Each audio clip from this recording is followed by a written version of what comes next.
Goeiedag julle almal, Steve Hollander hierso van Mikra Bediening. En ons bring weer vir julle 'n woord 'n boodskap wat die Here my gegee het en is getiteld Die einde vanaf die begin. En ons dien 'n God, die God wat die einde verkondig van die begin af. En dit is net hoe hy is. Hy is die een wat alles gemaak het, die skepper van hemel en aarde. Ons het 'n goeie Pappa in die hemel. Kom ons bid net saam. Dankie Vader. Hemel en aarde sal verbygaan, maar u woorde sal nooit verbygaan nie. Dankie dat die woorde wat u tot ons spreek is gees en lewe. En ek dankie dat u gees in ons lewe. Dankie dat u vir ons ook herinner aan die woord wat sê dat u is Jahwe, die Here wat nie verander nie. En u sal ook nooit verander nie. Dankie dat die woord sê in Hebreërs 13 dat Jesus Christus, u woord, is gister, vandag, dieselfde tot in ewigheid. En ons dankie dat u die een is wat ons oë open sodat ons kan sien die wonders uit u kosbare woord. Dankie dat u die een is wat ons verstand nou open sodat ons die skrifte kan verstaan. Dankie dat u die een is wat ons ore geopen het sodat ons kan hoor.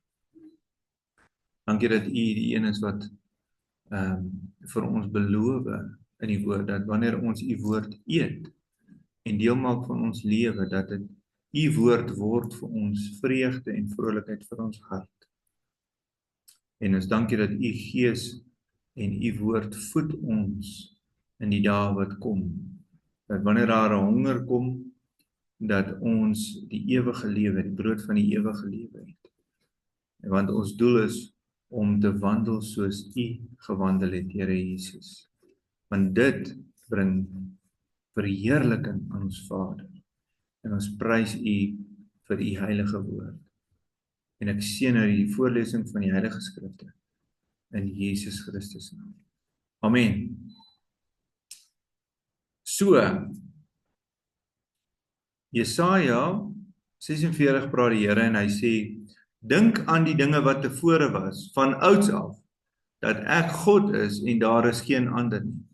Ek is God en daar is niemand soos ek nie, wat van die begin af verkondig die einde en van die voortyd af wat nog nie gebeur het nie.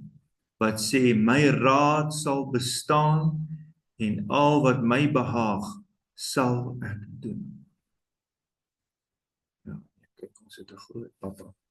Nou as jy in Genesis 5 gaan lees, nou is een van daai hoofstukke wat 'n mens, as jy nou nie Hebreëus ken nie, jy weet, dan kan dit 'n baie vinnig nou vir jou 'n boring hoofstuk word in die Bybel, want dit gaan basies, dis die stamboom van die eerste 10 generasies, van Adam tot by Noag. En dit sê ons maar nou net, Adam was so oud toe kry hy sy seun Set, en Set was so oud toe kry hy sy seun. En nou daai is belangrik, want daardeur kan ons bepaal, ons kan 'n tydlyn opstel. En jy weet, maar wat vir my baie interessant is, as jy gaan kyk na die betekenis van die name, dan kry ons hierso een van daai wonderlike dinge wat die Here weggesteek het in sy woord van die begin af. Want as jy gaan kyk, eerste generasie was Adam, toe Set, derde generasie Enos, vierde generasie Kenan, die 5de generasie is Mahalalel, 6de generasie Jared, en die 7de generasie is Henog, die 8ste generasie is Methuselah, en die 9de generasie is Lamech, en die 10de generasie is Noag.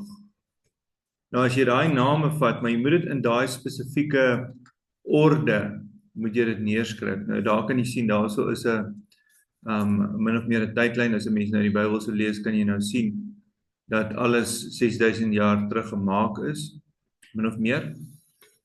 En 4400 jaar was die vloed.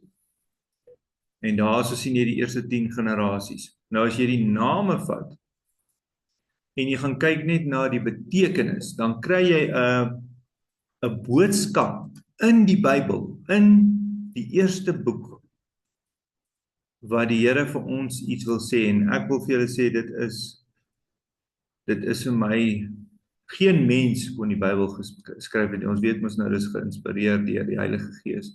Alle skrifte is ingegee deur hom, en God het 44 mans gebruik oor 'n tydperk van 1600 jaar, 1600 jaar om die 66 boeke wat ons nou tans in die Bybel het saam te stel. En maar hy het vir hulle presies gewys op waar om die kommas te sit. So dis amazing as jy daaroor gaan dink. Nou as jy die name vat en jy skryf net die betekenis, so dis nou die Hebreëse woorde. En as ons nou die Engels ons gaan maar nou die Engels toe gaan, hy werk my lekker. Adam beteken die mankind of mensdom.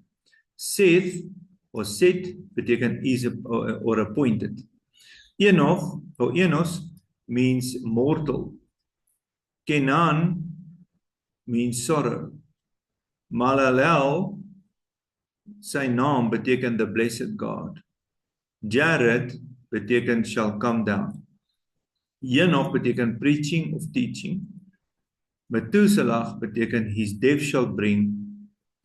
En Lamech beteken the despairing or the hopeless.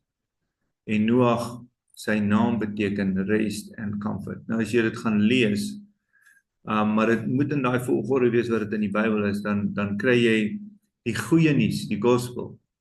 Mankind is appointed to mortal sorrow, but the blessed God shall come down preaching and teaching, and his death shall bring the despairing and the hopeless rest and comfort. Nou dit kan 'n mens nie uitdink nie. Hierdie wys net vir my dat ons het 'n ewige Vader wat omgee vir ons en vir ons lief is. En hy wil elkeen van ons persoonlik ken. En hy het ons naam reeds in sy handpalms ingegraveer. Maar ons het ook 'n vyand. Want dis belangrik dat 'n mens besef ons het 'n vyand op, die Satan, die draak, jy weet, die duiwel. En maar ons hoop gaan afsluit met hierdie volgende 2 teksverse. Openbaring 20 vers 1 tot 3. En ek het 'n engel uit die hemel sien neerdal met 'n sleutel van die afgrond en 'n groot ketting in sy hand. En hy het die draak gegryp, die ou slang wat die duiwel of Satan is, en hy het hom gebind 1000 jaar lank en hom in die afgrond gewerp en toegesluit en dit bo hom verseël, sodat hy die nasies nie meer sou verlei totdat die 1000 jaar volëindig is nie. Daarna moet hy 'n kort tydjie ontbind word. Nou, ons weet hierdie kom nog, maar ons sien uit na die dag waar die duiwel vasgebind word met kettinge en toegeseël word in die doodryk of die afgrond. Nou kom sluit af met hierdie vers, en dit is ons koning wat op die troon sit. Hy wat op die troon sit het gesê, kyk, ek maak alles nuut, en hy het aan my gesê, skryf, want hierdie woorde is waaragtig en betroubaar. Ons weet, ons koning kom, en hy maak alles weer nuut. Alle eer aan ons ewige Vader, Jesus Christus, Yeshua, ons Messias. Kom ons bid saam. Dankie Vader, vir die kosbare woord en die beloftes, en dat ons U kan vat op U woord, dat ons U kan vertrou. Ons eer U en ons loof en prys U, in Jesus naam. Baie seën vir jou vir die res van die dag, vrede vir jou.